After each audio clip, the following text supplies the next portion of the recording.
Serial तुमसे तुम तक में अब खुलेगा राजनंदिनी का असली राज।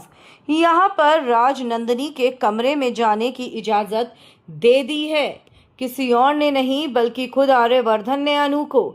और ऐसे में अब अनु पढ़ेगी राजनंदिनी की डायरी, जिससे खुल जाएंगे अतीत के कई सारे राज। क्या होने वाला है शो में और आखिर डायरी में ऐसा क्या लिखा होगा जिसको पढ़कर होश उड़ जाएंगे यहाँ पर पूरी तरीके से अनु के। चलिए हम आपको बताएंगे हमारी इस रिपोर्ट में।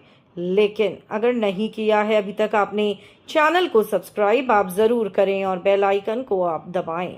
दोस्तों, सीरियल तुमसे तुम तक में अब आप सभी को बहुत बड़ा ट्विस्ट देखने को मिलेगा, जहां पर अब आप सब ये देखेंगे कि जो अनु है वो फाइनली उस कमरे की चाबी ले लेगी आर्यवर्धन से, और यहाँ पर वो उस कमरे में चली जाएगी जो राजनंदिनी का कमरा है, जो आज तक बंद है, जिस कमरे में कोई नहीं जा सकता। जैसे ही वो कमरा खोलेगी उसके सामने कई सारी अनसुलझी पहेलियां सुलझती जाएंगी। उसके सामने तस्वीर आएगी राजनंदिनी की, वो राजनंदिनी जिसको वो अक्सर अपने सपनों में देख रही है। और फिर वो देखेगी एक डायरी, एक ऐसी डायरी जो आज तक किसी के हाथ नहीं लगी होगी, लेकिन वो अनु को मिलेगी, क्योंकि वो असल में अनु की ही तो डायरी है, अनु के ही तो पूर्व जन्म की डायरी है वो।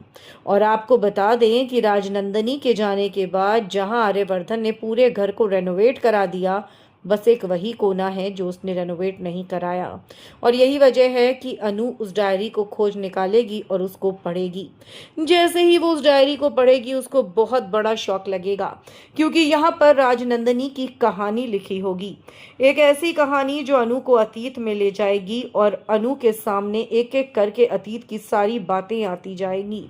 और यहाँ पर जो आर्यवर्धन अभी तक अनु के सामने जेंटलमैन बना हुआ है, धीरे धीरे उसका भी पर्दाफाश होना शुरू हो जाएगा दोस्तों। और ऐसे में अब आर्यवर्धन से अपना बदला लेगी अनु, या यूं कहें राजनंदिनी। अभी उस एंड तक पहुंचने में काफी समय है, लेकिन उससे पहले जैसे ही डायरी अनु के हाथ में आएगी, यहाँ पर आर्यवर्धन के होश उड़ने वाले हैं। और आर्यवर्धन पूरी कोशिश करने वाला है कि किसी भी तरीके से इस डायरी को अनु से छीन लिया जाए। लेकिन देखना यह होगा कि क्या आर्यवर्धन अपने मंसूबों में कामयाब हो पाएगा। क्या लगता है आपको?